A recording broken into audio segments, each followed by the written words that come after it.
உபாகமம் 8ஆம் அதிகாரம் 18ஆம் வசனம் ரொம்ப அழகாக சொல்லுது. உன் தேவனாகிய கர்த்தரை நினைப்பாயாக. அல்லேலூயா. என்ன செய்யணும்? தேவனாகிய கர்த்தரை நீ நினைப்பாயாக. நீ நினைக்கணும். அதுக்கு மேலுள்ள வசனங்களில் பாருங்கள். உன்னுடைய பின் நாட்களில் உனக்கு 15ஆம் வசனம் பாருங்கள்.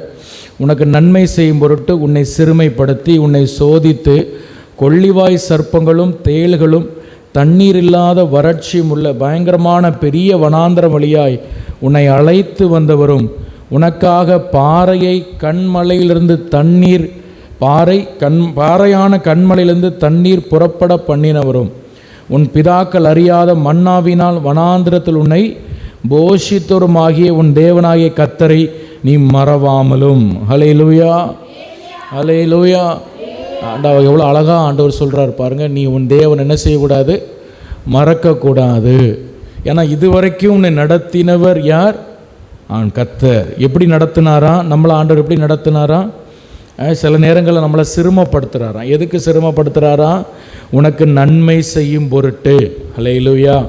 ஆண்டவர் நம்ம சில நேரம் சிரமப்படுத்துகிறார். எதுக்குன்னா நம்ம மனம் திரும்புகிறதுக்கு ஒரு வாய்ப்பு கிடைக்குது.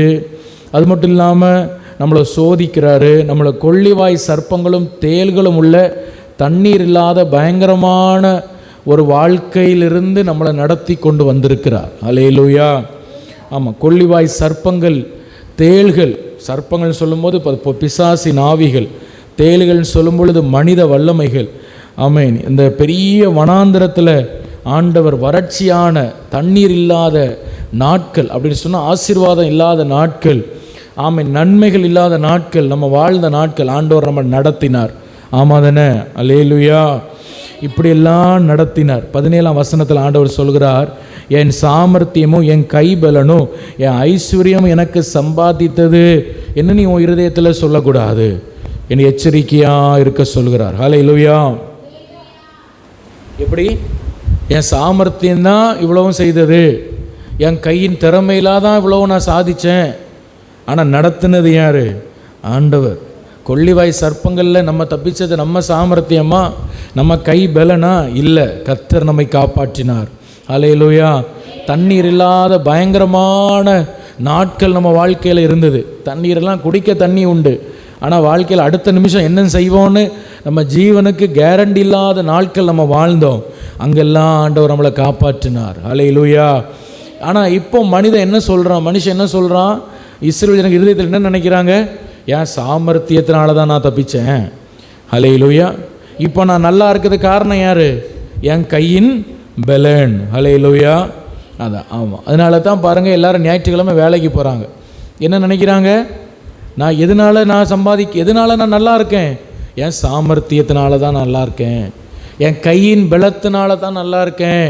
அப்போ நான் கண்டிப்பாக என்ன செய்யணும்? வேலைக்கு போய் தான் ஆகணும். இவ்வளோ நாட்கள் அவர்களை நடத்தின கர்த்தரை மறக்கிறாங்க. இவ்வளோ நாளும் அவங்க திறமையிலேயே நடந்து வந்தாங்க, அவங்க கையின் பலன்லேயே நடந்து வந்தீங்க? இல்லை, ஆண்டவர் தானே உங்களை நடத்தினார். அப்போ வாரத்தில் ஒரு நாள் ஒரு 2 மணி நேரம் தேவ சமூகத்தில் வந்து இருக்க கஷ்டமாக இருக்குன்னா ஆண்டவர் உங்களை எப்படி நடத்த முடியும்? அல்லேலூயா. அதனால தான் சில நேரங்களில் சில வாழ்க்கையில் சிறுமைகளை ஆண்டவர் அனுமதிக்கிறார், சில துன்பங்களை அனுமதிக்கிறார். அப்படியாவது நீ வந்து உட்காரு தேவ சமூகத்தில் வந்து ஆண்டவரை தேடுன்னு சொல்லு. Praise the Lord. ஹல்லேலூயா. ஒரு நாள் என் சாமர்த்தியத்தால் தான் என் வாழ்க்கை நல்லா இருந்தது, என் திறமையினால தான் என் வாழ்க்கை நல்லா இருந்ததுன்னு ஒரு நாள் நம்ம நினைக்க முடியாது, நினைக்கவும் கூடாது. ஆமேன் சொல்லுங்கள். ஆமேன். ஹல்லேலூயா, ஹல்லேலூயா. ஆமாம், ஒரு நாள் அந்த எண்ணம் நமக்கு வரவே கூடாது. என் திறமை தான், என் பேச்சு தான், என்னுடைய நான் இப்படி ஒரு ஐடியா எனக்கு வந்ததுனால தான் நான் நல்லா இருக்கேன், இல்லைனா அப்படி ஒரு எண்ணம் வரவே கூடாது. ஹல்லேலூயா. ஆமாம், கர்த்தர் என்னை நடத்துகிறார், ஆண்டவருடைய கிருபை எனக்கு இருக்குது, அதனால தான் நான் வாழ்கிறேன். ஆமேன் சொல்கிறோம். கர்த்தருடைய கிருபை இல்லாமல் ஒரு மனுஷன் வாழும் பொழுது அவனுக்கு என்ன நடக்குமா? ஆண்டவருடைய நடத்துதல் இல்லாமல் ஒரு மனுஷனுடைய வாழ்க்கை இருக்குது. ஆகாய் தீர்க்க தரிசன புஸ்தகம் 1 அதிகாரத்தில் நீங்கள் பாருங்கள். ஆகாய் தீர்க்க தரிசன புஸ்தகம் 1 அதிகாரத்தில் நீங்கள் பார்த்தீங்கன்னா 6ஆம் வசனம் வாசிங்க. ஆகாய் பழைய ஏற்பாடு 1090 பக்கம். சரி, அந்த 6வது வசனத்தை உங்களுக்காக நான் வாசிக்கிறேன், நல்லா கவனமாக கவனிங்க. ஆகாய் 1 அதிகாரம் 6வது வசனம். என்ன ஆண்டவர் சொல்கிறார்னா, ஆகாய் தீர்க்கதரிசியை கொண்டு என்ன சொல்கிறார்னா, நீங்கள் திரளாய் விதைத்தும் கொஞ்சமாய் அறுத்து கொண்டு வருகிறீர்கள். நீங்கள் புசித்தும் திருப்தியாகவில்லை, குடித்தும் பரிபூர்ணம் அடையவில்லை. நீங்கள் வஸ்திரம் உடுத்தியும் ஒருவனுக்கும் குளிர் விடவில்லை.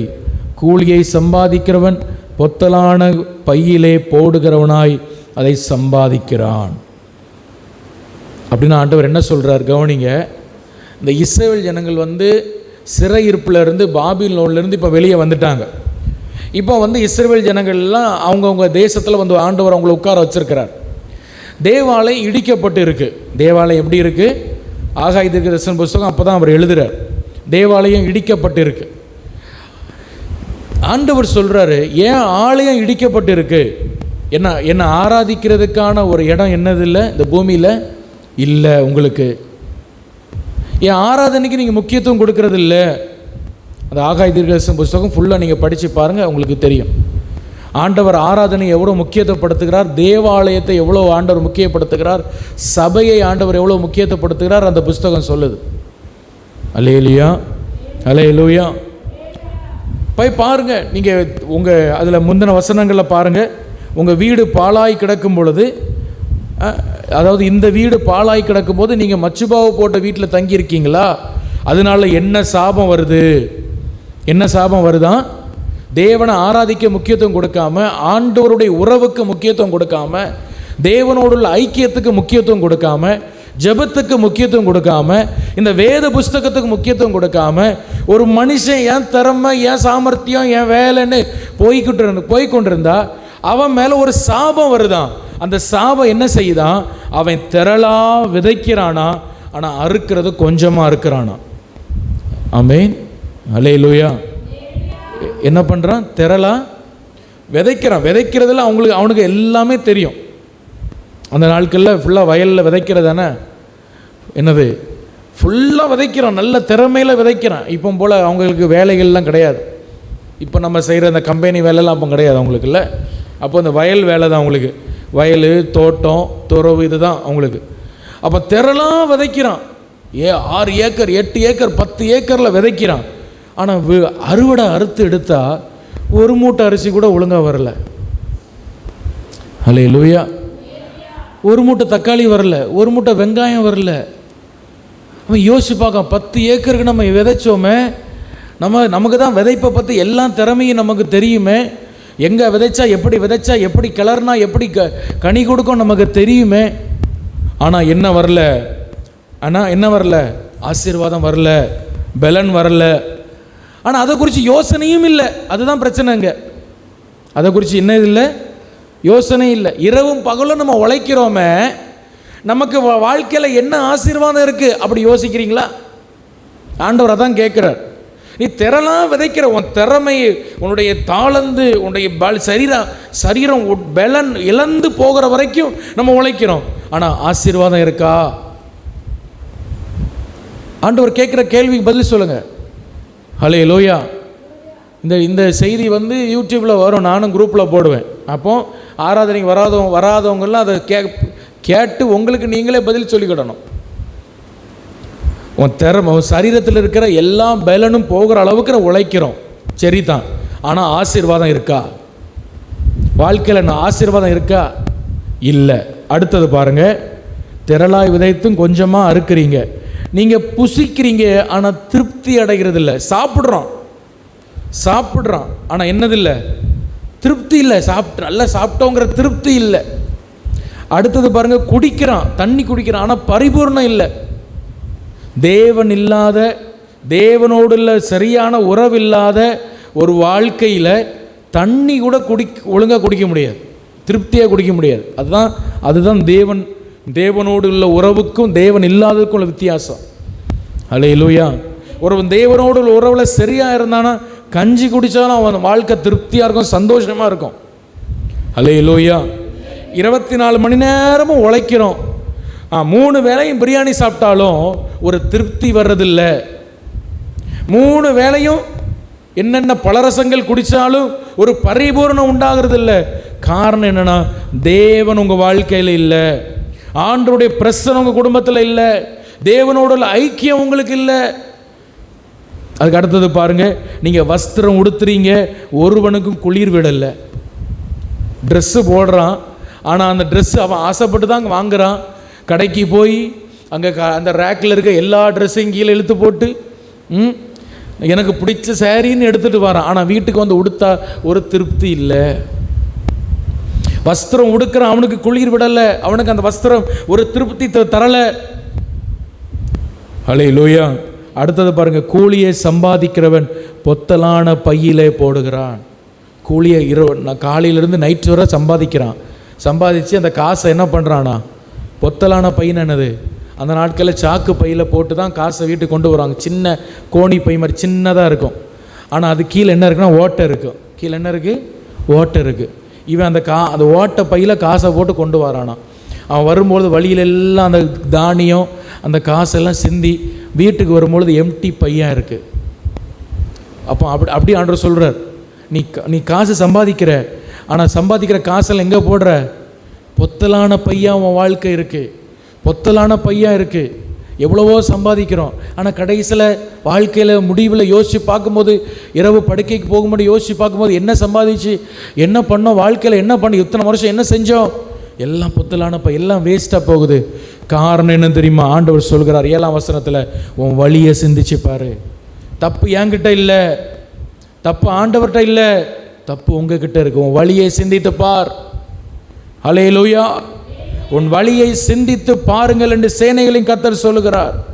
இப்போ என்ன செய்யுங்க, நீங்கள் மலையில் மேல் ஏறுங்க, மரங்களை வெட்டுங்க, ஆலயத்தை கட்டுங்க, அதன் மேல் நான் பிரியமாக இருப்பேன். எல்லாரும் ஆண்டவர் மகிமைப்படுத்தும். ஹல்லேலூயா. முதல்ல தேவனுக்கு முக்கியத்துவம் கொடு. Praise the Lord. ஹல்லேலூயா. அந்த அந்த அந்த சம்பவம் உங்களுக்கு புரியுதா? தேவாலயம் இடிக்கப்பட்டு இருக்கு, ஆனால் இவன் எல்லாம் 24 மணி நேரம் வேலை வேலை வேலைன்னு சுற்றிக்கிட்டு இருக்கிறான். தேவனுக்கு முக்கியத்துவம் கொடுக்கறது இல்லை, ஆராதனை முக்கியத்துவம் கொடுக்கறது இல்லை, தேவனோடு உள்ள உறவுக்கு முக்கியத்துவம் கொடுக்கறது இல்லை, அதிகாலையில் எழுப்பி ஜெபம் பண்ணுறது இல்லை. சரி, நான் காலையில் தான் ஜெபம் பண்ணுறது இல்லை, நைட்டாவது ஜெபம் பண்ண அதுவும் ஜெபம் பண்ணுறது இல்லை, பகலில் டைம் கிடைக்கும் போது ஜெபம் பண்ணுறது இல்லை, பைபிள் படிக்கிறது இல்லை, ஒன்றும் பண்ணுறது இல்லை. ஆண்டவர் சொல்லுவோம், வழியை சிந்திச்சு பாரு. நீ போகிற பாதை சரிதானா யோசிச்சு பாரு. சும்மா ஏதோ போகிறோம், ஏதோ சம்பாதிக்கிறோம், ஓட்ட பையில் காசை போட்டுட்டு வாழ்க்கை வாழாத. போடுற காசு ஓட்ட பையனு கூட தெரிய மாட்டாங்க, அந்த அளவுக்கு ஒரு வாழ்க்கை வாழ்கிறோம். 10 ரூபா சம்பாதிச்சா 25 ரூபா செலவு வருது, அதான் பொத்தலான பை. தேவையில்லாத செலவு, தேவையில்லாத அலைச்சல். எதுக்கு அலைகிறோம், எதுக்கு செலவு பண்ணுறோன்னே தெரியாது, ஆனால் செலவாயிட்டே இருக்கும், அலைஞ்சிக்கிட்டே இருப்போம்.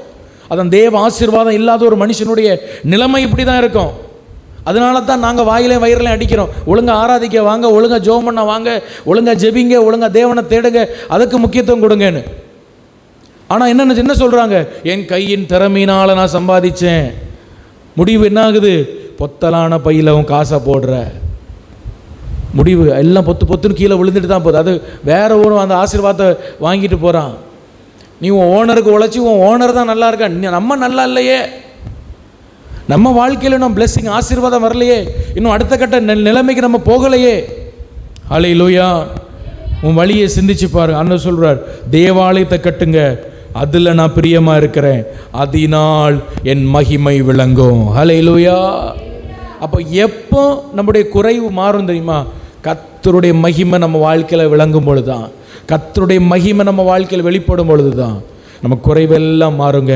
நான் சொல்லுவேன், நீங்கள் ஒரு 100 ரூபா ஒரு நாளைக்கு சம்பாதிச்சாலும் அந்த 100 ரூபா வச்சு நீங்கள் திருப்தியாக வாழ முடியும். எப்போ தெரியுமா?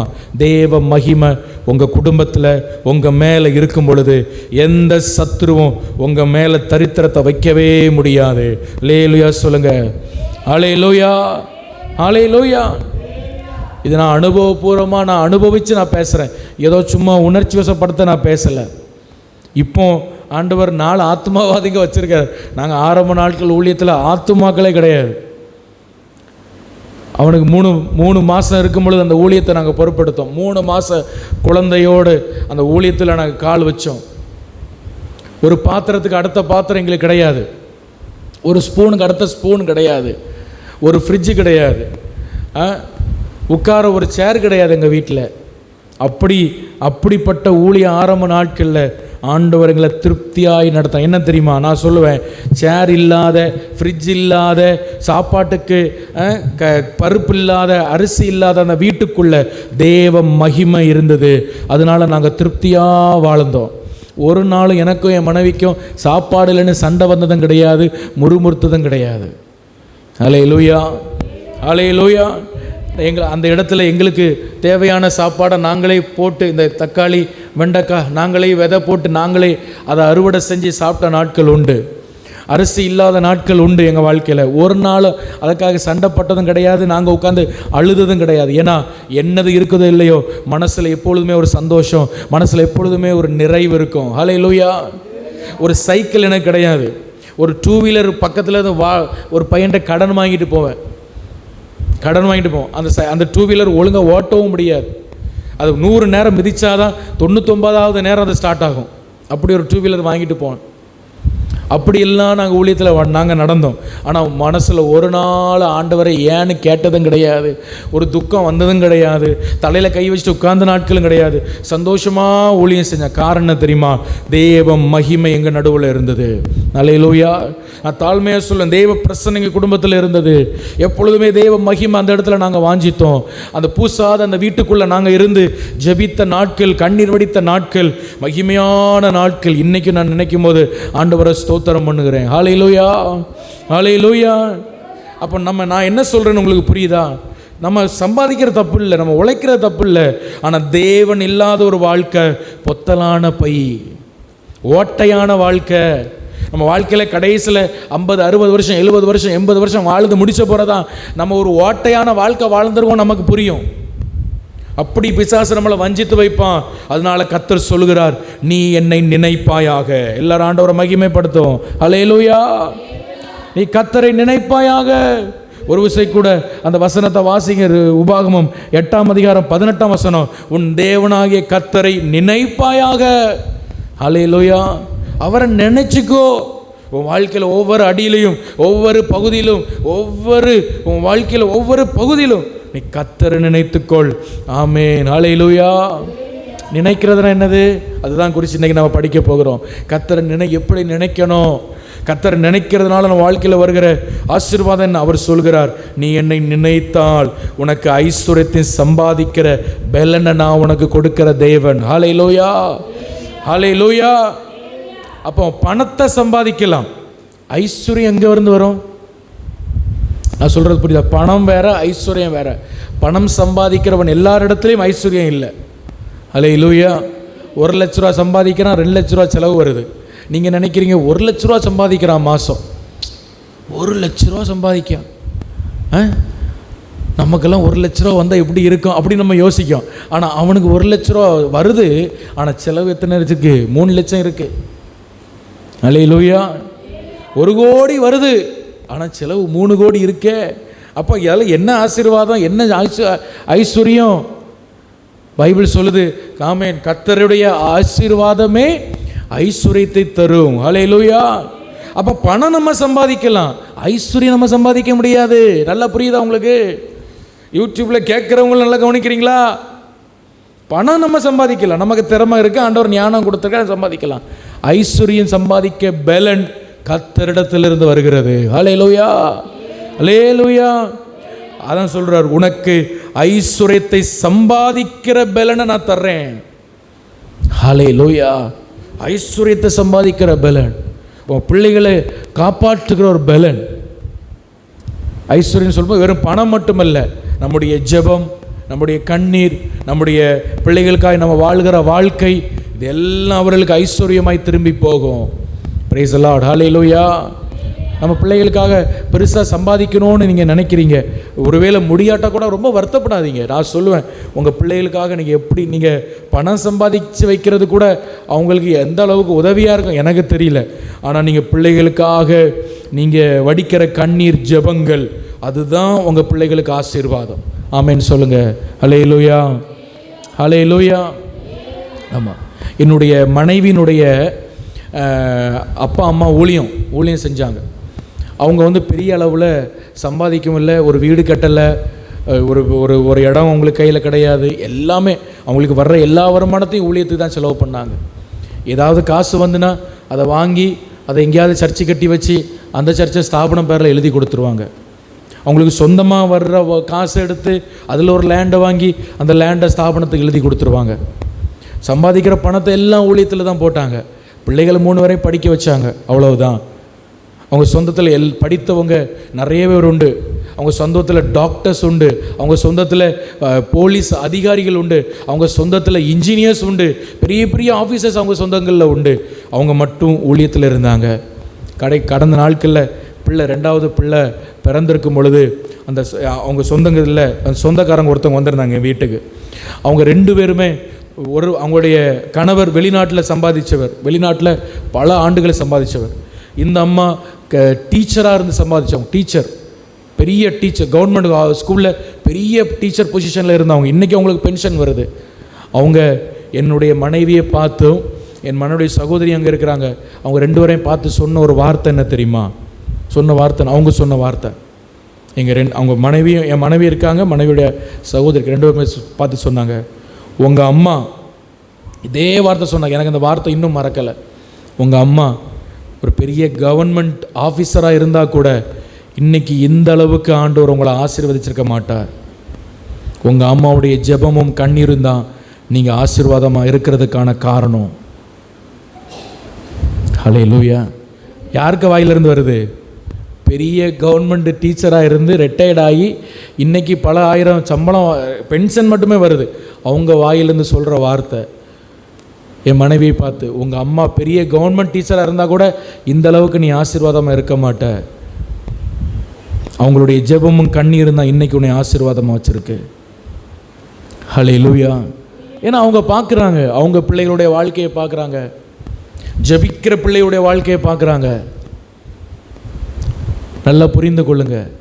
உங்கள் சம்பாத்தியம், உங்களுடைய திறமை அதெல்லாம் ஒரு நாள் தோற்று போகும். கர்த்தருடைய கிருபை தான். நம்ம பிள்ளைகளுக்காக எவ்வளோ ஜெபிக்கிறோம், எவ்வளோ கண்ணீர் வடிக்கிறோம். அதனால தான் இயேசு சொன்னார், உங்களுக்காக உங்கள் பிள்ளைக்காக நீங்கள் அழுங்க. உங்கள் பிள்ளைகளுக்காக காசு பணம் சேர்த்து வைக்கிறது முடியாட்டா கூட நான் சொல்லுவேன், பரவாயில்ல, அதுக்காக நீங்கள் கவலையப்படாதீங்க. உங்களால் முடிஞ்ச வரைக்கும் நீங்கள் செய்யுங்க. மற்றது ஆண்டவர் கையில். உங்கள் பிள்ளைகளுக்காக நீங்கள் எவ்வளோ முழங்கால் போடுறீங்களோ அதுதான் அவங்கள ஆசீர்வாதமாக வைக்கும், அதுதான் அவங்கள உயர்த்தும், அதுதான் அவங்கள மேன்மைப்படுத்தும், எல்லாரும் ஆண்டவர் மகிமைப்படுத்தும். ஹல்லேலூயா. ஏசியே நம்ம ஆவடியில் ஏசியே தலைமை போதகர் அவர் சொன்ன ஒரு வார்த்தை, மரிக்கும் முன்பாக என் பிள்ளைகள், அவருக்கு 7 பிள்ளைகள் நினைக்கிறேன், 6 பிள்ளைகள் நினைக்கிறேன், பிள்ளைகளை பார்த்து சொன்னாராம். பெரிய சபை, அவருடைய சபைக்கு 10,000த்துக்கு அதிகமான ஆத்துமாக்கள் வருவாங்க. அந்த பிள்ளைகளை பார்த்து சொன்னாராம், சாகிறதுக்கு முன்னாடி உங்களுக்காக நான் ஒரு காசு கூட சேர்த்து வைக்கலை, உங்களுக்காக ஒன்றுமே நான் சேர்த்து வைக்கல. இந்த ஸ்தாபனம், இந்த சர்ச்சு, இந்த பில்டிங் எல்லாம் ஸ்தாபனம் பேரில் இருக்குது. எதுவுமே நான் உங்களுக்காக சேர்த்து வைக்கல. உங்களுக்காக என் ஜெபத்தை மட்டும் நான் சேர்த்து வச்சுட்டு போகிறேன். உங்களுக்காக என் ஜெபத்தை மட்டும் நான் சேர்த்து வச்சுட்டு போகிறேன். ஹல்லேலூயா. உங்கள் ஜெபங்கள் பண்டகசாலையில், கர்த்தருடைய அந்த குடவுனில், கர்த்தருடைய பண்டகசாலையில் அது சேர்க்கப்படுகிறது. உங்கள் கண்ணீர் அவருடைய துருத்தியில், அவருடைய பாட்டில் அவர் சேர்த்து வைக்கிறார். உங்கள் பிள்ளைகளுக்கு அந்த ஆசீர்வாதம் உண்டு, மறக்கக்கூடாது. நீங்கள் செய்கிற பாவங்கள், நீங்கள் செய்கிற அக்கிரமங்கள் பிள்ளைகளுக்கு சாபமாய் வரும். நீங்கள் செய்கிற நன்மைகள், ஜெபங்கள், கண்ணீர் பிள்ளைகளுக்கு ஆசீர்வாதமாய் வரும். நீங்கள் வாழ்கிற வாழ்க்கை தான் உங்கள் சந்ததிக்கு கடந்து செல்லும். ஜெபம் சந்ததியை கடந்து செல்கிற வல்லமை உடையது. எல்லாரும் ஆண்டவரை மகிமைப்படுத்தும். ஹல்லேலூயா. திரும்ப சொல்கிறேன், ஜெபம் சந்ததிகளை கடந்து செல்லுகிற வல்லமை உடையது. அதுக்கு அந்த பவர் இருக்குது. ஒருவேளை ஆண்டோடைய வருகை பிந்துனா, நம்ம கண்ணை மூடுனா கூட அந்த நம்ம பண்ணின ஜெபம் உயிரோடு தான் இருக்கும். அது மறிக்கவே மறிக்காது, அது சாகாது. ஹல்லேலூயா. எவ்வளோ தூரம் உங்கள் பிள்ளைகளுக்காக ஜெபிக்கிறீங்க, குடும்பங்களுக்காக ஜெபிக்கிறீங்க, சபைக்காக ஜெபிக்கிறீங்க. உங்கள் கண்ணீரெல்லாம் அவருடைய பாட்டில் அவர் சேர்த்து வைக்கிறார். ஹல்லேலூயா. அதனால தான் சொல்கிறேன், உங்கள் பிள்ளைகளை சம்பாதிக்கணும்னு நான் ஓடுங்க, நீங்கள் வேலை செய்யுங்க. கர்த்தரை விட்டுட்டு நீங்கள் உங்கள் வாழ்க்கையை வாழாதீங்க. கர்த்தரை விட்டுட்டு சம்பாதிக்கிற சம்பாத்தியம் பெரிய சம்பாத்தியம் கிடையாது. ஏன்னா பணத்தை சம்பாதிக்கலாம், ஐஸ்வர்யத்தை, அந்த வரியை நீங்கள் அண்டர்லைன் பண்ணிக்கொள்ளுங்க. ஐஸ்வர்யத்தை சம்பாதிக்கிற பலனை நான் உனக்கு தர்றேன். அந்த பலன் நமக்கு தருகிறார். 10 ரூபா சம்பாதிச்சாலும் அதில் ஐஸ்வர்யம் இருக்கும். அல்லேலூயா. ஹல்லேலூயா. 10 ரூபா சம்பாதிச்சாலும் 8 ரூபா சேமிச்சு 8 ரூபா செலவு பண்ணி மிச்சம் 2 ரூபாய் சேர்த்து வைக்கிற ஒரு பலனை ஆண்டவர் நமக்கு தருவார். அந்த ஞானத்தை தருவார். எப்படி அந்த காசை செலவு பண்ணுங்கிற ஒரு பக்குவத்தை நமக்கு தருவார். ஹல்லேலூயா, ஹல்லேலூயா. இதுக்கு நம்ம என்ன செய்யணுமா? அவரை நினைக்கணுமா? நான் எவ்வளவோ ப்ரிப்பேர் பண்ணிட்டு வந்தேன், ஆண்டவர் இப்படியோ கொண்டு போகிறேன். நம்ம அவர் என்ன செய்யணுமா? நினைக்கணும். இன்னைக்குள்ள செய்தியின் தலைப்பு கர்த்தரை நினைப்பாயாக. நீ கர்த்தரை நினைப்பாயாக.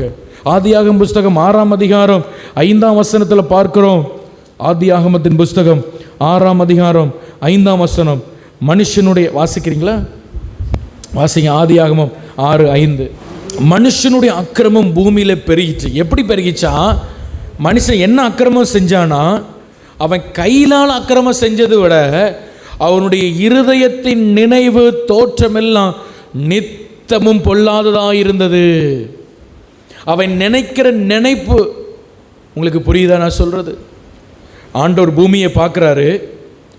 நான் அடிக்கடி சொல்லுவேன், ஆண்டவர் நம்முடைய நினைவை கூட பார்க்க முடியும். நம்மளோட நினைவு அவருக்கு முன்னாடி ஒரு பிக்சராக வர முடியும். ஆண்டவர் பூமியில் பார்க்குறாரு. மனுஷன் அக்கிரமம் செய்கிறான், அக்கிரமம் செஞ்சுட்டு தான் இருக்கான். ஆனால் சும்மா உட்காந்துருப்பான் பாருங்கள், ஒன்றுமே செய்யாமல் சும்மா உட்காந்துருப்பான் பாருங்கள். அப்போ கூட அவன் நினைவு எப்படி தான் இருக்கான்? நித்தமும் பொல்லாததாக இருக்குது. நினைவு எப்படி இருக்கு? நித்தமும் பொல்லாததாக இருக்குது. கர்த்தர் கண்டு, கர்த்தர் அதை பார்த்து, ஏண்டா மனுஷனை உருவாக்கணும்னு அவர் மனஸ்தாபப்பட்டாராம். ஏன்னா மனுஷனுக்கு தான் அந்த கற்பனை திறன் ஆண்டவர் கொடுத்திருக்கிறார். நம்ம இப்போ இருக்கும் பொழுதே நம்ம வீட்டில் என்ன நடக்க போகுதுன்னு நம்ம கற்பனை பண்ண முடியும். வீட்டுக்கு போன உடனே நம்ம கறி வச்சு சாப்பிடணும்னு ஒரு கற்பனை நமக்குள்ளே ஓடும். ஆமாவா இல்லையா? ஹல்லேலூயா. நாளைக்கு என்ன செய்யணும் நம்ம உட்கார்ந்த இடத்துல இருந்து கற்பனை பண்ண முடியும். அமெரிக்காவை கூட கற்பனை பண்ண முடியும். எந்த மிருகத்துக்கும் எந்த பூச்சிக்கும் அந்த திறமை கிடையாது. மனுஷனுக்கு அந்த கற்பனை திறன் இருக்குது. அதை கற்பனை பண்ணுறது அது ஆண்டவர் கொடுத்தார். அதை அவன் நன்மைக்காக கொடுத்தார். அதை அவன் நல்லா இருக்கணும்னு கொடுத்தார். ஆனால் அவனுடைய நினைவுகளின் தோற்றம், அப்படி ஒரு வார்த்தை வருது அதில், அவருடைய நினைவுகளின் தோற்றம், அதுதான் கற்பனை. அதான் அந்த கற்பனை பண்ணுறது. அந்த நினைவுகளின் தோற்றம் எல்லாம் இரவும் பகலும் பொல்லாததாக இருக்கு. அவன் கற்பனை பண்ணுறதெல்லாம் அசுத்தமாக கற்பனை பண்ணிக்கிட்டே இருக்கிறான். அசுத்தமாக கற்பனை பண்ணிக்கொண்டே இருக்கிறான். ஹல்லேலூயா, ஹல்லேலூயா. இப்போ ஆண்டவர் சொல்கிறார், உன்னுடைய சிந்தனையை நீ கொஞ்சம் சரி பண்ணு. நீ போகிறத பாதை சரிதானா பாரு. நீ போகிற பாதை கரெக்டாக இருக்கா பாரு. உன் சிந்தனையை சரி பண்ணு. ஹல்லேலூயா. நம்ம போகிற பாதை சரியாக இருக்கணும்னா முதல்ல எதை சரி பண்ணணும்னா நம்ம சிந்தனையை சரி பண்ணணும். எதை சரி பண்ணணும்? நமக்கு சிந்தனை சரியாக இருக்கணும். நமக்கு தேவ ஞானம் நமக்கு வேணும். உன் சிந்தனையை நீ சரி பண்ணு. லூக்கா 10ஆம் அதிகாரம் 41ஆம் வசனத்தில் வாசிக்கும் பொழுது ஆண்டவர் மார்த்தாளை பார்த்து சொல்கிறார், உன் சிந்தனை சரியில்லை, நீ தேவையில்லாததை யோசிச்சுட்டு இருக்காமா. மார்த்தாளே மார்த்தாளே, நீ அநேக காரியங்களை குறித்து ஏன் கவலைப்பட்டு உன் மண்டையில் போட்டு கற்பனை பண்ணி குழப்பிட்டு கிடக்க? ஹல்லேலூயா. தேவையானது விட்டுட்டியே. தேவையானது தேவனுடைய சமூகம் அல்லவா? உன் வாழ்க்கையில் தேவையானது தேவ பிரசன்னம் அல்லவா? உன் வாழ்க்கையில் தேவையானது தேவ அன்பு அல்லவா? அதை விட்டுட்டு தேவையில்லாதெல்லாம் மண்டையில் போட்டு நீ ஏன் உருட்டிட்டு கிடக்கிற?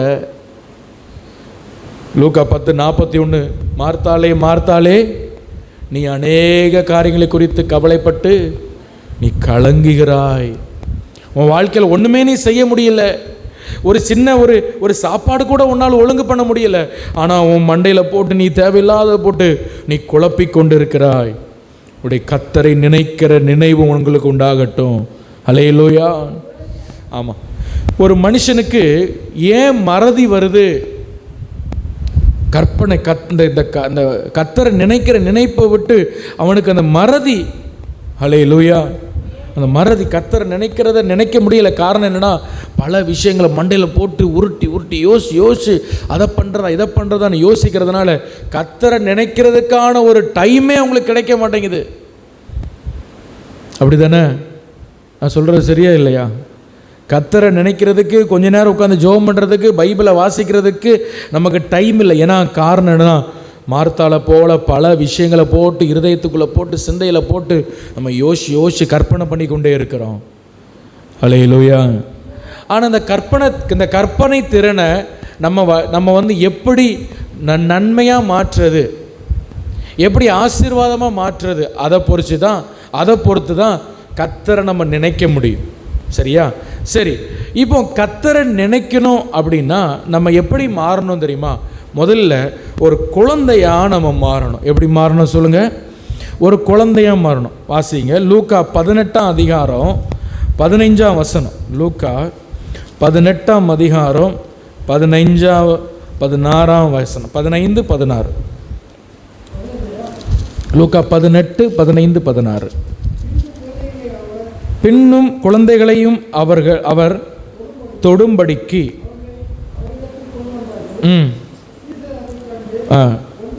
கொண்டு வந்தவர்களை அதட்டினார்கள். கட்டளையிட்டு, சிறு பிள்ளைகள் என்னிடத்தில் வருகிறதுக்கு இடம் கொடுங்கள், அவங்கள தடை பண்ணாதீங்க. தேவனுடைய ராஜ்யம் அப்படிப்பட்டவர்களுடைய, யார் மாதிரி இருக்கவங்களுடையது? ஒருவன் சின்ன பிள்ளை மாதிரி இருந்தால் தேவனுடைய ராஜ்யம் அப்படிப்பட்டவனுடையது. அப்போ நான் எப்படி சின்ன பிள்ளை மாதிரி மாறுறது? நான் தான் வளர்ந்தாச்சு. சில பேருக்கு இன்னும் நமக்கு ஒரு குழந்தைய வந்தாச்சு, சில பேர் பேத்தியே எடுத்தாச்சு, பேரன் எடுத்தாச்சு. நான் எப்படி இன்னும் சின்ன பிள்ளையா மாறுறது? அல்லேலூயா. சின்ன பிள்ளையா மாறினா என்ன தெரியுமா? நிறைய அர்த்தம் இருக்குது. அதில் ஒரு முக்கியமான அர்த்தம் என்ன தெரியுமா? 1 பேதுரு 2ஆம் அதிகாரம். பைபிள் கொடுக்குற கேள்விக்கு பைபிள்லேயே ஆன்சர் இருக்கும். அதான் பைபிளுடைய அழகு. 1 பேதுரு 2ஆம் அதிகாரம் 3வது வசனம் வாசிங்க. நீங்கள் வளரும்படி புதிதாய் பிறந்த குழந்தைகளைப் போல திருவசனமாகிய கலங்கமில்லாத ஞான பாலின் மேல் வாஞ்சையாக இருங்க. ஒரு குழந்தை ஒரு பால் குடிக்கிறதுல எப்படி வாஞ்சையாக இருக்கும் உங்களுக்கு தெரியும். பிள்ளைகள் வளர்த்துருப்பீங்க, உங்களுக்கு தெரியும். அதுபோல் இந்த வசனத்தின் மேல் நீங்கள் வாஞ்சையாக இருக்கணும். அல்லேலூயா. வசனத்தின் மேல் எப்படி இருக்கணும்? ஸோ முதல்ல கர்த்தரை நினைக்கிறதுனா என்னதுன்னா, இந்த வசனத்தின் மேலே நமக்கு ஒரு வாஞ்சை, ஒரு கற்பனை, இதை வச்சு அந்த கற்பனை திறனை வளர்க்கணும். வசனத்தை நம்ம கற்பனைக்குள்ளே கொண்டு போகணும். வசனத்தை எங்கே கொண்டு போகணும்? சும்மா உட்காந்து நம்ம பிரச்சனைகளை கற்பனை பண்ணுறதில்ல, சும்மா உட்காந்து அசுத்தங்களை கற்பனை பண்ணுறதில்ல, சும்மா உட்காந்து பிசாசுக்குரியதை கற்பனை பண்ணுறதில்ல. ஒரு குழந்தை கண்ணை முழிச்ச உடனே அதுக்கு முதல்ல நினைப்பு வர்றது என்னதான் சொல்லுங்கள்? வேலைக்கு போகணும், காசு சம்பாதிக்கணும், அதெல்லாம் அந்த குழந்தைக்கு தெரியுமா? ஒன்றும் தெரியாது. கண்ணை திறந்த உடனே, இப்போ அந்த குழந்தை எடுத்துடுங்க, ஒரு 6 மாதம் இல்லை 3 மாதம் குழந்தை எடுத்துடு, கண்ணை திறந்த உடனே அதுக்கு நினப்பில் வர்றது முதல்ல யாரை தேடும்? அம்மாவை தேடும். ஏன்னா என்ன வேணும்? பால் குடிக்கணும். அதுக்கு நினப்பெல்லாம் என்னது தான். அப்போ பேதுரு சொல்ல, உங்கள் நினப்பு அப்படி மாறட்டும். அல்லேலூயா. 24 மணி நேரமும் எப்போ டைம் கிடைக்கும் பைபிள் வாசிக்கலாம், பைபிளை கற்பனை பண்ணலாம் அப்படின்னு நீங்கள் இருங்க. அப்படிப்பட்ட ஒரு வாழ்க்கை வாழுங்க. அதுதான் கர்த்தரை நினைக்கிறது. அல்லேலூயா சொல்லுங்க. வேதம் வாசித்து தியானிக்கிற ஒரு பிள்ளைகளாக நீங்கள் மாறணும். வேதம் வாசித்து தியானிக்கிற ஒரு பிள்ளைகளாக மாறணும். சிடி ஸ்டட் அப்படின்னு சொல்கிற ஒரு தேவனுடைய மனுஷன், அவர் 80 வயசாக இருக்கும்போது ஆண்டவர் அவர் ஊழியத்துக்கு அழைச்சார் ஆப்பிரிக்கா தேசத்துக்கு. 80 வயசு உள்ள ஆட்கள் கை தூக்கம் பார்ப்போம். இங்கே 80 வயசு இருக்கும்போது ஆண்டவர் எங்கே போக சொன்னார்? ஆப்பிரிக்காவுக்கு போக சொன்னார். அவருடைய சரீரத்தில் நிறைய பலவீனம், அவரால் சில நேரங்களில் எழும்பி உட்காரக்கூட முடியாது. நிறைய அவருடைய எலும்புகள், நரம்புகள், இந்த முதுகில் அவருக்கு நிறைய பிரச்சனை உடம்புல. அப்போ சிடி ஸ்டட்டை கவனிக்கிறதுக்கு நிறைய பேர் இருந்தாங்க. அவருக்கு ஏதாவது சாப்பாடு வச்சு கொடுப்பாங்க, ஏதாவது தண்ணி வச்சு கொடுப்பாங்க. அவர் அப்படியே படுக்க வச்சுட்டு போயிட்டாங்க. அப்போது இப்படி நிறைய நாள் நடந்துகிட்டு இருந்து திடீர்னு டாக்டர்ஸை வச்சு செக் பண்ணாங்க. டாக்டர்ஸ் சொல்லிட்டாங்க, இன்னும் கொஞ்ச நாள் தான் இவர் உயிரோடு இருப்பார். இவர் பல கிலோமீட்டர் ட்ராவல் பண்ணி வந்ததுனால இவருடைய சரீரம் முழுவதும், ஏற்கனவே பலவீனப்பட்ட சரீரம், இனி முழுவதும் இதாயிடுச்சு, அவர் கொஞ்ச நாள் தான் உயிரோடு இருப்பார் அப்படின்னு சொன்னோடனே அவருக்கு கொஞ்சம் கஞ்சியெல்லாம் குடிக்க கொடுத்துட்டு அவரை சாப்பாடை வச்சுட்டு அவரை அப்படியே தூங்க வச்சுட்டு அந்த அறையில் எல்லாம் வெளியே வந்துட்டாங்க. ஒரு இரவு 2 மணி இருக்கும்.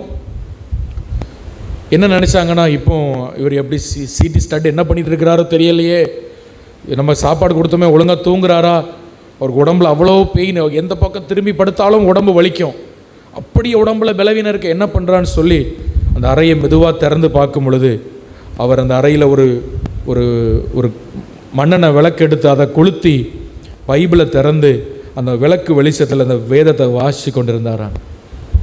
அதை பார்த்தவங்களுக்கு தூக்கி வாரி போட்டுச்சான். இவ்வளவு பலவீனம், நீ உட்காரக்கூட முடியாது உங்களுக்கு, இவ்வளவு பலவீனத்தில் இருந்து நீங்கள் ஏன் பைபிள் படிக்கிறீங்க, கொஞ்சம் ரெஸ்ட் எடுக்கலாம்ல அப்படி சொன்ன அவர் சொல்கிறாராம், இந்த பைபிளை நான் பல 1000 முறை படித்து முடித்திருக்கிறேன், ஆனாலும் இன்னும் ஏதாவது ஒரு வசனத்திற்கு, ஏதாவது ஒரு வசன பகுதிக்கு நான் கீழ்ப்படியாமல் இருக்கிறேனான்னு சொல்லி நான் பார்த்துட்டு இருக்கிறேன் அப்படின்னு சொன்னார். அல்லேலூயா. ஏதாவது ஒரு வசனத்துக்கு நான் இன்னும் கீழ்ப்படியாமல் இருக்கிறேனான்னு நான் பார்த்துட்டு இருக்கிறேன். வயசு 80 வயசு, உட்கார முடியாத பலவீனம். அருமையான தெய்வ பிள்ளைகளே, இந்த வசனம் தான் உங்களை வாழ வைக்கும். அல்லேலூயா. இந்த வசனத்துக்கு நீங்கள் எவ்வளோ முக்கியத்துவம் கொடுக்குறீங்களோ அந்த அளவு தான் ஆண்டவர் உங்களை ஆசீர்வதிக்க முடியும். நீங்கள் மனதில் பதித்து கொள்ளுங்கள். சில பேரை பிசாசை ஜெபிக்க விடுவான், ஆனால் வசனம் வாசிக்க விட மாட்டான். நீங்கள் வாசித்து தியானிக்கிற ஒரு பழக்கம் உங்கள் வாழ்க்கையில் இருக்கணும். Praise the Lord. ஹல்லேலூயா. ஒரு நாளைக்கு 20 அதிகாரம் நீங்கள் படிச்சீங்கன்னா பைபிளை ஒரு வருஷத்தில் 3 முறை படித்து முடிக்கலாம். ஒரு நாளைக்கு 10 அதிகாரம் நீங்கள் வாசிங்க அப்படின்னா, ஒரு நாளைக்கு 10 அதிகாரம் வாசிங்கன்னா பைபிளை ஒரு வருஷத்துக்கு 2 முறை படித்து முடிக்கலாம். ஒரு நாளைக்கு 10 அதிகாரம் நீங்கள் வாசிச்சிங்கன்னா. ஹல்லேலூயா. வசனத்தை எடுத்து வாசிச்சு பாருங்கள், பைபிள் எடுத்து வாசிங்க, தியானிங்க. ஹல்லேலூயா. சும்மா காலையில் எழும்பி ஒரு அதிகாரம் வாசிக்கிறேன், இன்னைக்கு உள்ள கடமை முடிஞ்சு, அது இல்லை, அது அல்ல. ஹல்லேலூயா. ஸ்மித் விகில்ஸ்வர்த் என்ற ஒரு தேவனுடைய மனுஷர் மரித்து போன 21 பிரேதங்களை உயிரோடு எழுப்பியிருக்கார். அவளை போல அந்த வல்லமையாய் பயன்பட்ட நாட்கள், அவரை போல ஒரு பெரிய ஊழியர் வல்லமையாய் ஆண்டவர் அவ்வளோ பயங்கரமாக அவரை பயன்படுத்தினார். செத்த பிரேதங்கள் மேலே தலையில் கை வச்சு ஜெபிப்பார், அந்த பிரேதம் அப்படி எழுப்பி நிற்கும், அந்த பிரேதத்தில் ஜீவன் வரும். அப்படி 21 பேர் உயிரோடு எழுப்பியிருக்கார். அவருடைய வயதான நாட்கள் அவரை ஒரு நாள் பேட்டி எடுத்தாங்க. ஸ்மித் விகில்ஸ்வர்த் ஐயா, நீங்கள் எப்படி இவ்வளோ வல்லமையாக பயன்பட்டீங்களே. அவர் ஒரு ஸ்டேஷனில், ரயில்வே ஸ்டேஷன் போனால் அங்கே இருந்து ஜெபம் பண்ணா அந்த ரயில்வே ஸ்டேஷனில் குறைஞ்சது ஒரு 10 பேரையாவது தேவ பிரசன்னம் போய் தொடும். அவங்க மனம் திரும்பி அழுவாங்க, அவ்வளவு தேவ பிரசன்னம் அவருக்குள்ளே இருந்தது. அவரை பார்த்து கேட்டாங்க, உங்களுக்கு ஏன் எப்படி இவ்வளோ வல்லமை ஆண்டவர் கொடுத்தார்? அவர் சொன்னார், ஒவ்வொரு 20 நிமிடத்துக்கு ஒருக்காக என் பாக்கெட்டில் இருக்கிற ஒரு புதிய ஏற்பாடை எடுத்து நான் வாசிப்பேன். ஒவ்வொரு 20 நிமிஷத்துக்கு ஒருக்கா, ஒவ்வொரு 20 நிமிஷமும் ஏதாவது வேலை செய்தாலும் 20 நிமிஷத்துக்கு ஒரு வசனத்தையாவது, இல்லைன்னா ஒரு 2 வசனத்தையாவது கடகடன் வாசித்து அந்த வசனத்தை வைத்து நான் ஜெபம் பண்ணுவேன். அப்படி ஜெபிக்கும் பொழுது எனக்குள்ளே கர்த்தர் போட்ட அந்த அபிஷேகம், அந்த அக்னி அனல் கொண்டு எழும்பும். அந்த அக்னியோடு கூட நான் போய் ஜெபம் பண்ணும் பொழுது வியாதிகள் சுகமாகிறது. ஹல்லேலூயா. அப்போ ஏதோ வேதத்தை அடிக்கடி நீங்கள் ஒரு நாளைக்கு எடுத்து வாசிக்கிற ஒரு பழக்கம் உங்களுக்கு இருக்கணும். ஆமீன் சொல்லுங்கள். ஹல்லேலூயா. இரவில் வேதத்தை எடுத்து வாசிங்க. இரவு நேரங்களில் எனக்கு கெட்ட சொப்பனங்கள் வருது பாஸ்டர், பாம்பு கடிக்குது, டைனோசர் துரத்துது, யானை விரட்டுது, இப்படியெல்லாம் சொப்பனம் வருதா? வேதத்தை எடுத்து வாசிங்க. உங்கள் சொப்பனத்தில் சர்ப்பங்களை பார்க்குறீங்களா? யாரெல்லாம் சர்ப்பங்களை பார்க்கலன்னு தெரியல. ஒருவேளை உங்கள் சொப்பனத்தில் பாம்புகள், சர்ப்பங்கள் தூரத்தில் யூடியூப்பில் பார்க்குறவங்க சொல்கிறேன், அப்படி பார்த்தீங்கன்னா கவனமாக இருங்க. உங்கள் வாழ்க்கையில் பிசாசு சர்ப்பத்தின் ஆவி கிரியை செய்யுது. உங்கள் சொப்பனத்தில் பாம்பு கடிக்கிறது மாதிரி, சொப்பனத்தில் பாம்பு மேலே ஊர்ந்து போகிறது மாதிரி பாம்பு பார்க்குறீங்களா? உடனே நீங்கள் அந்த நாள் முழுவதும், நான் சொல்லுவேன், வேலைக்கு லீவு போட்டாவது அன்னைக்கு ஃபுல்லாக இருந்து பைபிளை வாசித்து ஜெபம் பண்ணுற ஒரு நாளாக அன்னைக்கு மாறணும். ஹல்லேலூயா. ஏன் அப்படி சொல்கிறேன்னா, இந்த சர்ப்பத்தின் ஆவியை நீங்கள் விட்டுட்டீங்கன்னா, கவனிக்காமல் விட்டுட்டீங்கன்னா, உடனே ரியாக்ட் பண்ணாது. ஒரு சில மாதம் கழித்து உங்கள் குடும்பத்தில் பயங்கரமான பிரச்சனைகள் அதை கொண்டு வரும். அதனால் சொல்கிறேன், ஒரு நாள் லீவ் போட்டாது இந்த சொப்பனத்தில் இந்த பாம்புகள் எல்லாம் பார்த்தீங்கன்னா ரொம்ப கவனமாக இருக்கணும். அதனுடைய அட்டாக் ஆயிடுச்சு, ஆரம்பிட்டு உங்கள் குடும்பத்துக்கு விரோதமாக ஆரம்பித்துன்னு அர்த்தம். ஹல்லேலூயா. அந்த இந்த அசுத்த ஆவிகளுடைய மண்டலங்களில் சர்ப்பத்தின் ஆவிக்கு பயங்கரமான வல்லமை உண்டு. அது பயங்கரமாக கிரியை செய்யும். ஏவாளை வஞ்சித்தது அது. ஒரு பயங்கர அத்தாரிட்டி அதுக்கு இருக்குது. நம்ம சும்மா சும்மா பாம்புன்னு நினைக்கக்கூடாது. அது பயங்கரமான ஒரு ஆவி. அது பின்மாற்றத்துக்குள்ளே இழுக்க போகுதுன்னு அர்த்தம் அது. அதனால் இந்த பாம்புகள்லாம் பார்த்தீங்கன்னா உபவாசம் பண்ணி முடிந்த அளவுக்கு ஜெபம் பண்ணணும். ஹல்லேலூயா. கர்த்தர் உங்களுக்கு ஒரு எச்சரிப்பாக தான் காட்டுறார். அதிகாலையில் எழும்பி ஜெபம் பண்ணுங்க, பொருத்தனையோடு பைபிளை வாசிங்க. நான் அந்த பைபிளை ஒரு முறை வாசி முடிக்க போகிறேன். எனக்கு திருமணம் ஆகணும், எனக்கு ஒரு வேலை கிடைக்கணும், என் பிள்ளைக்கு ஒரு நன்மை நடக்கணும். இப்படி ஒரு பொருத்தனையோடு பைபிளை வாசிங்க. ஹல்லேலூயா, ஹல்லேலூயா. நான் சொல்கிறேன், நிறைய பேருக்கு பைபிள் வாசிக்க முடியாத, அந்த எழுத்தை கூட்டி வாசிக்க முடியாத நிலையில் இருக்கும் பொழுது நீங்கள் பைபிளை, உங்களுக்கு ஆண்டவர் கொடுத்த பைபிளை நீங்கள் ஒழுங்காக வாசிக்கலைன்னா கர்த்தர் உங்கள்கிட்ட கணக்கு கேட்பார். எழுதி வச்சு, நியாய தீர்ப்பு நாளில் நீ எவ்வளோ நாள் சர்ச்சைக்கு போனாருன்னு கேட்க மாட்டார். நீ ஒழுங்காக நான் தந்த பைபிளை வாசிச்சியான்னு கணக்கு கேட்பார். ஹல்லேலூயா, ஹல்லேலூயா சொல்லுங்க, ஹல்லேலூயா. பைபிளை வாசிங்க, அதை தியானிங்க. அந்த கற்பனை திறனை இந்த பைபிளில் நீங்கள் பயன்படுத்தணும். ஆமென், ஹல்லேலூயா. ஆமாம். அடுத்தது வாசிக்கிறோம் 119 சங்கீதம். கர்த்தர் எப்படி நினைக்கிறோம் அப்படின்னா 119 சங்கீதம் 97 வசனம் வாசிங்க. 119 சங்கீதம் 97 வசனம் வாசிக்கும் பொழுது, உமது வேதத்தில் எவ்வளவு பிரியமாக இருக்கிறேன், நாள் முழுவதும் அது என் தியானம். இது எவ்வளோ ஆச்சரியம் பாருங்க. நாள் முழுசும் ஒரு மனுஷன் பைபிள் படிக்க முடியுமா அப்படின்னா அது கஷ்டம்தான். ஹல்லேலூயா. ஒருவேளை ஒரு நாள் முழுசும் நீங்கள் படிக்கலாம் அப்படின்னு நினைக்கலாம், ஒரு பொருத்தனை பண்ணி நீங்கள் செய்யலாம். ஆனால் டெய்லியும் வாழ்நாள் முழுவதும் பைபிள் படிச்சுட்டு இருக்க முடியுமா? ஆனால் தாவீது சொல்கிறார், என் நாள் முழுவதும் நான் அதை தியானிக்கிறேன். அப்படின்னா அர்த்தம் என்ன தெரியுமா? நான் படிக்கிற தியானிக்கிற வசனத்தை நான் ஜெபமாக மாற்றுகிறேன்னு சொல்கிறார். ஹல்லேலூயா, ஹல்லேலூயா. நான் சொல்கிறது எத்தனை பேருக்கு புரியுது? நீங்கள் காலையில் எழும்பி நீங்கள் பைபிள் படிக்கிறீங்கள, அதை தியானிக்கிறீங்களே, அதை வச்சு அன்னைக்கு ஃபுல்லாக நான் ப்ரேயர் பண்ணுறேன். அதுதான் நாள் முழுவதும் அது என் தியானம். ஸோ ரெண்டாவது கர்த்தரை நினைக்கிறது அப்படி தான். வேதம் வாசித்து தியானிக்கிறது மட்டுமல்ல, அதை ஜெபமாக மாற்றுறது. என்ன வேலை செஞ்சிட்டு இருந்தாலும் அந்த மண்டைக்குள்ளே அந்த ப்ரேயர் ஓடிக்கிட்டே இருக்கணும். இப்படி நீங்கள் செஞ்சு பாருங்கள், உங்களுக்குள்ள பெரிய தேவ ஞானம் உண்டாகும். நீங்கள் பேசும்பொழுது தேவ ஞானம் வெளிப்படும். நீங்கள் பேசும்பொழுது தேவனுடைய கிருபை வெளிப்படும். ஆமென், ஹல்லேலூயா. அந்த புதிய ஒரு வசனத்தை நீங்கள் படிச்சிருப்பீங்க. ஒரு உதாரணமாக கர்த்தரன் மேய்ப்பராக இருக்காராங்க கூட, அந்த வசனம் உங்களுக்கு தெரிந்த வசனம் தான். ஆனால் அதை வைத்து நீங்கள் ஜெபம் பண்ணும் பொழுது ஒரு புதிய வெளிப்பாடு ஆண்டவர் உங்களுக்கு தருவார். ஒரு புதிய வெளிச்சத்தை ஆண்டவர் உங்களுக்கு தருவார். அதுதான் கர்த்தரை நினைக்கிறது. ஹல்லேலூயா, ஹல்லேலூயா. அது பயபக்தியோடு நான் ஒரு நாள் முழுவதும் அதை நான் படிக்கிறேன் அப்படின்னு. 98 வசனம் பாருங்க. அதே அதிகாரம் 98 வசனம். நீர் உம்முடைய கற்பனைகளை கொண்டு என்னை என் சத்துருக்களிலும் அதிக ஞானம் உள்ளவன் ஆக்குகிறீர். ஹல்லேலூயா. அவைகள் என்னோடு இருக்கிறது. அப்படின்னா அர்த்தம் என்ன தெரியுமா? பிசாசாகிய சத்துரு பெரிய தந்திரவாதி. ஏவாளையே ஏமாற்றிட்டான், ஆதாமை ஏமாற்றிட்டான், எத்தனையோ பரிசுத்தவான்கள் கீழே தள்ளி இருக்கிறான்.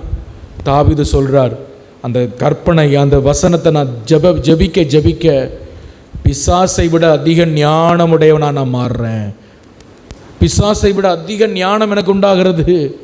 என் வாழ்க்கையை அழிக்க வேண்டும் என்று சத்துருக்கள், மனித சத்துருக்கள், பொல்லாத ஆவி சத்துருக்கள் எவ்வளவா எழும்பினாலும் அவர்களை காட்டிலும் ஒரு ஞானம் எனக்கு கிடைக்கிறது. ஹல்லேலூயா, ஹல்லேலூயா. வசனம் நம்ம ஞானம் உள்ளவனை மாற்றுது, பிசாசை ஜெயம் எடுக்க வைக்குது. நிறைய பேர் சொல்லுவாங்க, பிசாசுக்கெல்லாம் நம்ம பயப்படக்கூடாது, அவனுக்கெல்லாம் ஒன்றுமே கிடையாது, இப்படிலாம் சொல்கிற நான் கேட்டிருக்கேன் பிரசங்கத்தில். பிசாசுக்கெல்லாம் ஒரு வல்லமையும் கிடையாது, அவன் ஒன்றுமே, உண்மைதான், இயேசுவுக்கு முன்னாடி அவன் ஒன்றுமே கிடையாது. ஆனால் அவனுக்கு வல்லமை இருக்குது. ஜபிக்காத ஒரு பிள்ளையை, தேவனோடு இல்லாத ஒரு பிள்ளையை, குடும்பத்தை சீரழிக்கிற வல்லமை அவனுக்கு இருக்குது. எத்தனையோ குடும்பங்களை சீரழித்திருக்கிறான்.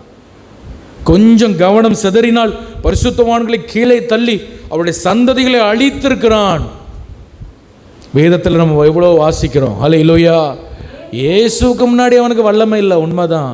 ஆனால் அவனுக்கு மனிதர்களை வீழ்த்த வல்லமை உண்டு, அவனுக்கு அந்த ஞானம் உண்டு, தந்திரம் உண்டு அவனுக்கிட்ட. அப்போ அவனை காட்டிலும் ஞானவானாய் மாற்றுவது என்ன தெரியுமா?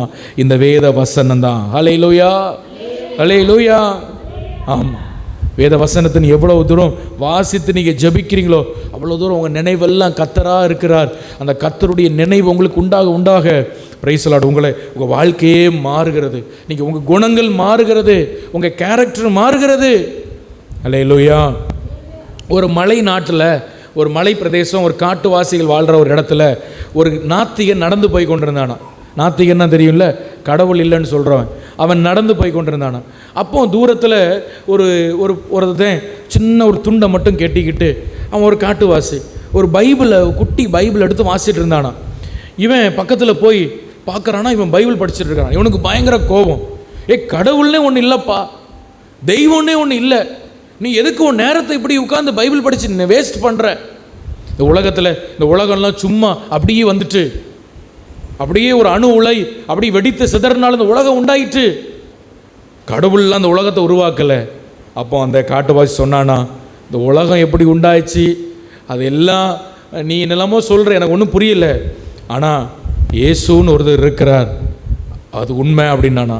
அவனுக்கு இன்னும் கோபம் வந்துட்டான். இயேசு எப்படி உயிரோடு இருக்கிறார் நீ சொல்லலாம்? இயேசு உயிரோடு இருக்கிறதுனால தான் நீ இன்னைக்கு உயிரோடு இருக்கிறேன்னு அவனை பார்த்து சொன்னானா. இவனுக்கு ஒரே குழப்பமாயிட்டான். என்னது, நான் எதுக்கு உயிரோடு இருக்கணும் அப்படின்னு சொன்னான். அவன் சொன்னானா, என்னுடைய முன்னோர்கள் எல்லாம் மனிதர்களை வேட்டையாடி சாப்பிடுகிற பழக்க வழக்கம் உடையவங்க. எங்களுடைய தாத்தா பாட்டி அவங்களுடைய முன்னோர்கள்லாம் மனுஷங்களை பார்த்தா வேட்டையாடி சாப்பிட்ருவாங்க, கொண்டு சாப்பிட்ருவாங்க. நான் சின்ன பிள்ளைகள் இருக்கும்போது அதெல்லாம் பார்த்துருக்குறேன். ஆனால் நான் சிறு வயதாக இருக்கும் பொழுது இந்த மலை பிரதேசத்துக்கு ஒரு மிஷினரி வந்தார். எங்களுடைய சொந்த மொழியை அவர் கற்றுக்கொண்டார்.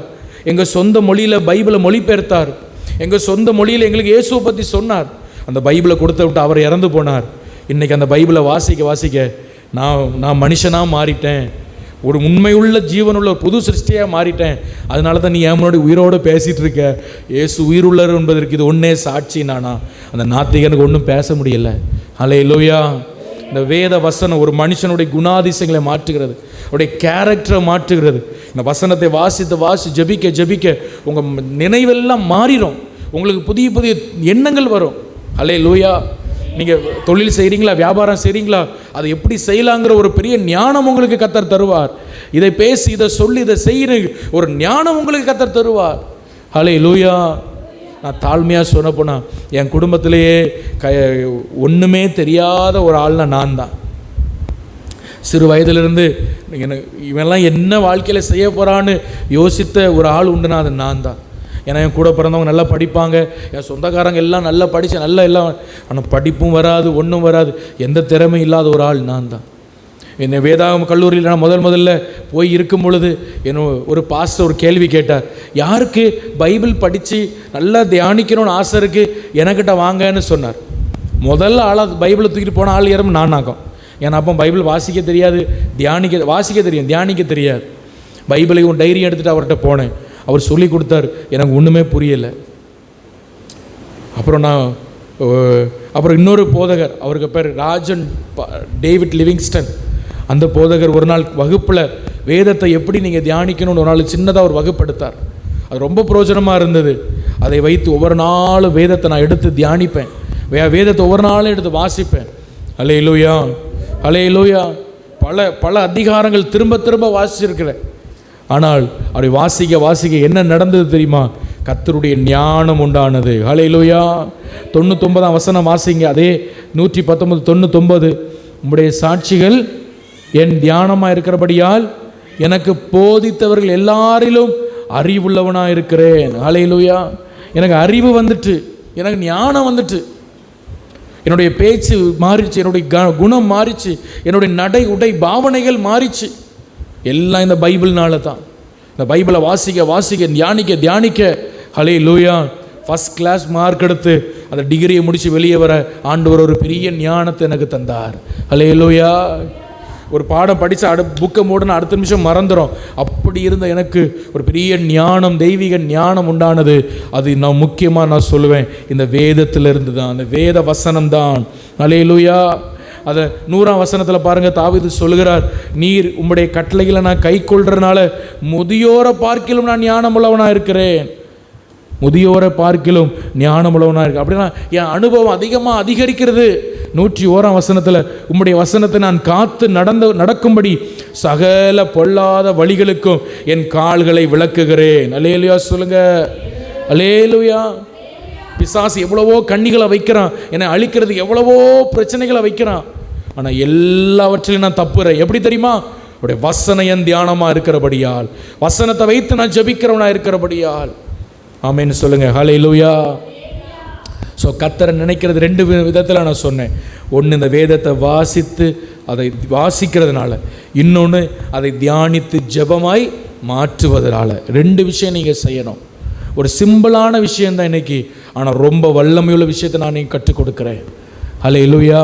உங்கள் ஆசீர்வாதத்தின் அடித்தளம் இது. இதை நீங்கள் ஒரு நாள் விட்டுறக்கூடாது. Praise the Lord. ஹல்லேலூயா. வசனத்தை வாசிக்கிறது ஒவ்வொரு நாளும் வாசிங்க. இந்த வருஷத்தில் இன்னும் செப்டம்பர் மாதமா இன்னும் வருஷம் முடிகிறதுக்குள்ளே பைபிளை பாதி வரை வந்துட்டிங்கன்னா முடிச்சிருங்க. இல்லை ஒரு பாதி வரையாவது நான் வந்துடுவேன் முடிவெடுத்து வாசிங்க. நிதானமாக நிறுத்தி பொறுமையாக வாசிங்க. ஆண்டவர் உங்களுக்கு பேசுகிற வசனத்தின் மூலமாக வசனத்தை எடுத்து ஜெபிங்க. நாள் முழுவதும் அதையே ஜெபமாக மாற்றுங்க. நான் சொல்கிறேன், இந்த ஒரு வாரம் இதை நீங்கள் செஞ்சு பாருங்கள். சும்மா அந்த ஒரு வாரம் நீங்கள் ட்ரை பண்ணி பாருங்கள், பார்ப்போம் உங்கள் வாழ்க்கையில் எவ்வளவு நன்மைகள், நீங்கள் ஆசீர்வாதம் அடுத்த வாரத்துக்கு முன்னாடி நீங்கள் பெறுறீங்கன்னு உங்களுக்கு தெரியும். இந்த வசனம் அவ்வளவு வல்லமையுடையது. ஹல்லேலூயா. ஹல்லேலூயா. இந்த வசனம் அவ்வளவு ஜீவன் உள்ளது. பிசாசு வைக்கிற தந்திரமான கண்ணிகளுக்கு நம்மை தப்புவிக்கிறது, நம்மை காப்பாற்றுகிறது. ஏவாள் பாருங்க, 24 மணி நேரமும் அவளுடைய நினைப்பு என்னவா இருந்துச்சு? இந்த பழம் எப்படி இருக்கும், இந்த பழம் எப்படி இருக்கும்? 24 மணி நேரம் அவள் நினைப்பு என்னது? இந்த பழம் எப்படி இருக்கும்? கர்த்தர் சொன்ன காலையிலே அதிகாலையிலே அந்த பனி விழுகிற அந்த நேரத்தில் ஆண்டவர் வந்து அவர்களோடு உலாவுவார். எத்தனை வார்த்தை ஆண்டவர் அவங்கள்ட்ட பேசியிருப்பார். அதை குறித்து ஒரு நாள் அவளுக்கு யோசனை வரல. ஆண்டவர் இன்னைக்கு இப்படி பேசினாரு, அதை குறித்து ஒரு நாள் தியானம் வரல. ஆண்டவர் பேசுகிற வர நல்ல பிள்ளையா இருந்துவிடுவா. ஆண்டவர் போனதுக்கப்புறம் அவளுக்கு அந்த பழத்துக்கு மேலே தான் கண்ணு. இன்றைக்கி நிறைய தேவ பிள்ளைகள் ஆசீர்வாதம் ஏன் இழக்கிறோம் தெரியுமா? நம்ம கண்ணு வேறு இடத்துக்கு போகுது, நம்ம கண்ணு வேறு பகுதிக்கு போகுது. ஹல்லேலூயா. அதனால தான் சத்துருடைய வலையில் போய் நம்ம சீக்கிரம் மாற்றோம். வேதத்தை ஆராய்ச்சி பண்ணுறவங்க சொல்கிறாங்க, அந்த நாட்களில் ஆதாம் ஏவாள் மிருகங்களோடு பேசுகிற ஒரு தன்மை அவங்களுக்கு இருந்துதான், மிருகங்களோட பேசுகிறது. அதனால் ஏவாள் வந்து பாம்போடு அதிகமாக பேசுகிற ஒரு ஆளாக இருந்தாள். அதனால தான் திடீர்னு ஒரு பாம்பு பேசும்போது அவருக்கு ஒரு ஆச்சரியம் ஆகலை, ஒரு ஷாக் ஆகலை. திடீர்னு ஒரு பாம்பு பேசுமா? இப்போ பேசாது, ஆனால் பேசினாலும் நமக்கு புரியாது. ஆனால் அந்த நாட்கள் அப்படி இருந்தது, அந்த பாவம் அறியாத நாட்களில். அப்போ இவன் டெய்லியும் பாம்புட்ட பேசும்பொழுது ஒரு நாள் பாம்புட்ட கூட சொல்லியிருக்கா, இந்த பழத்தை சாப்பிடக்கூடாதுன்னு ஆண்டவர் சொன்னார். எவ்வளவு டேஸ்ட்டாக இருக்கும் இது, எனக்கு தெரியலன்னு. பிசாசு பார்த்தான், தேவன் உண்டாக்கின சகல ஊரும் பிராணிகளை விட, சகல மிருக ஜீவன்களோட இந்த சர்ப்பந்தான் தந்திரம் உள்ளது. அல்லேலூயா. அந்த தந்திரத்தை அவனுக்கு சாதகமாய் பயன்படுத்தினான். அந்த சர்ப்பத்தோடு ஒரு உடன்படிக்கை பண்ணி கொண்டான். அந்த சர்ப்பத்துக்குள் அவன் புகுந்தான். திடீர்னு ஒரு நாள் சர்ப்பம் பேசுது. ஆனால் ஏவாள் நினைக்கிற சர்ப்பம் தான் பேசுதுன்னு, ஆனால் உள்ளே இருந்து பிசாசை பேசுகிறான். அது என்ன பேசுகிறான்? ஆதியாகமம் 3ஆம் அதிகாரம் 1 வசனத்தில் எவ்வளவு தந்திரமாக பேசுகிறான் பாருங்கள். ஒருக்கா கூட அந்த வசனத்தை நம்ம வாசில்லாமா? ஆதியாகமத்தின் புஸ்தகம் 3ஆம் அதிகாரம் அதில் 1 வசனம் வாசிங்க.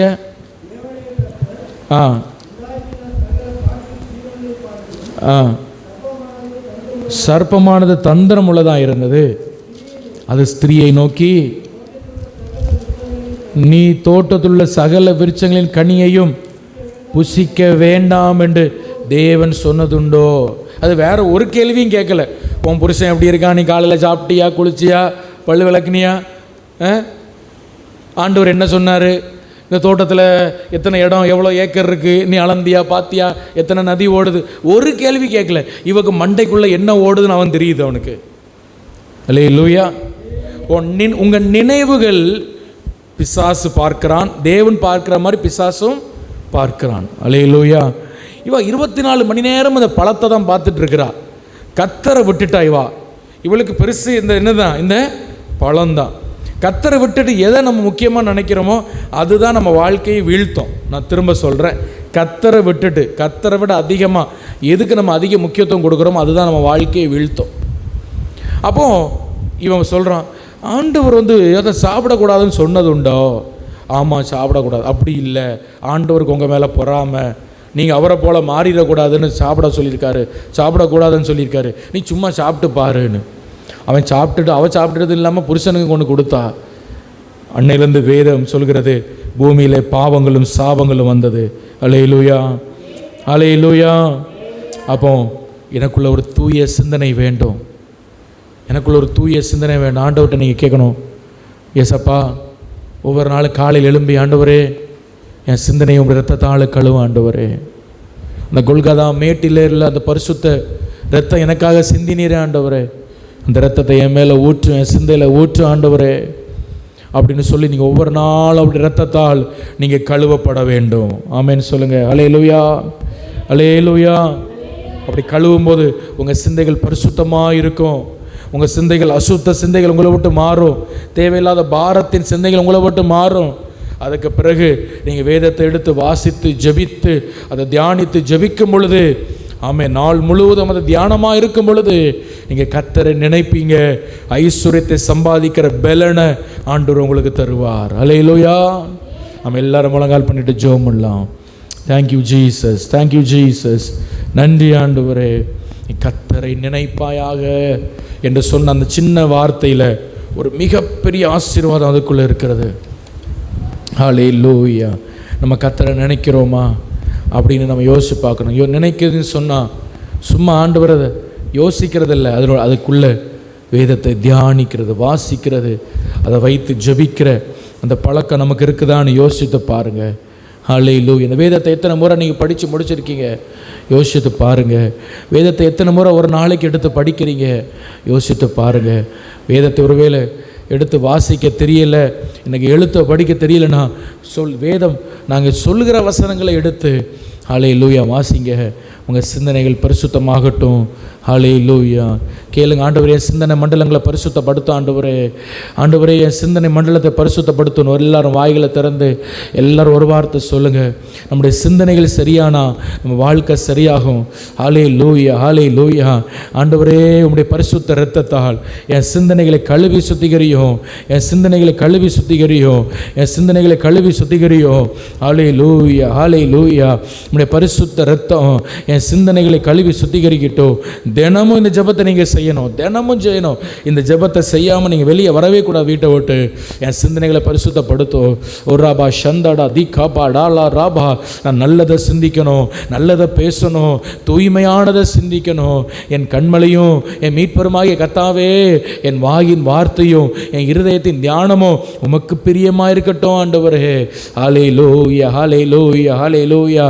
எல்லாரும் ஆண்டவரை ஸ்தோத்திரம் பண்ணி அப்படியே சொல்லுங்க, ஆண்டவரே என் சிந்தனைகள் பரிசுத்தப்படுத்தினதுக்காக நன்றி ஆண்டவரே. உம்மை நினைக்கிற சிந்தனையா எனக்கு மாற்றும் அப்பா. உம்மை நினைக்கிற ஒரு சிந்தை எனக்கு தாரப்பா. உம்மை நினைக்கிற சிந்தை இருந்தால் ஐஸ்வர்யத்தை சம்பாதிக்கிற பலனை உனக்கு தருவேன்னு சொன்னீரே. இந்த வேதத்தை வாசிக்கிற ஒரு நல்ல இன்ட்ரெஸ்ட் எனக்கு உண்டாகட்டும், நல்ல ஆர்வம் எனக்கு உண்டாகட்டும். எனக்கு நேரம் கிடைக்கும் போதெல்லாம் வெட்டியா உட்காந்து கதை பேசாம, வீணா என் நேரத்தை போக்காம, வீணா என் நேரத்தை உட்காந்து கவலைப்பட்டு கலங்காம, உடனே வேதத்தை திறந்து வாசிக்கிறவனாய், அதை தியானிக்கிறவனாய். ஒரு ராபா சந்தாடா தீகாபா லா ராபா. இரவு நேரங்களில் விழிப்பு வரும்பொழுது வேத புத்தகத்தை எடுத்து ஆமென் வாசிக்கிற ஒரு பிள்ளை அனுபவத்தை எனக்கு தாரோ. என் ஆசீர்வாதம் அதுக்குள்ளதான் இருக்குங்க. உங்க வாழ்க்கையின் ஆசீர்வாதம் எல்லாம் உங்கள் கையில் இருக்கிற வேத புத்தகத்துக்குள் மறைந்து இருக்கிறது. அதை தோண்டி எடுக்க வேண்டியது உங்கள் வேலை. ஒரு ராபா சந்தாடா திகாபாலா ராபா. இன்னைக்கு இது தெரியாம நிறைய பேர் ஆண்டவர் ஆசீர்வாதம் சொல்றாங்க. ஆசீர்வாதம் உங்க கைக்குள்ள தான் இருக்கிறது. அதை எடுத்து தோண்டி எடுக்க வேண்டியது உங்க வேலை. ஹல்லேலூயா, ஹல்லேலூயா, ஹல்லேலூயா, ஹல்லேலூயா, ஹல்லேலூயா. என் நினைவுகளை நீர் தூய்மையாக்கும், இதயத்தை நீர் சுத்திகரியும், கண்கள் கைகள் செயல்கள் எல்லாம் உம்மை பிரியப்படுத்தட்டும். என் நினைவுகளை நீர் தூய்மையாக்கும், இதயத்தை நீர் சுத்திகரியும், கண்கள் கைகள் செயல்கள் எல்லாம் உம்மை பிரியப்படுத்தட்டும். பரிசுத்தம் ஒன்றே அலங்காரமாகட்டோ. பரிசுத்தரேவும் சித்தம் செய்ய உதவோ.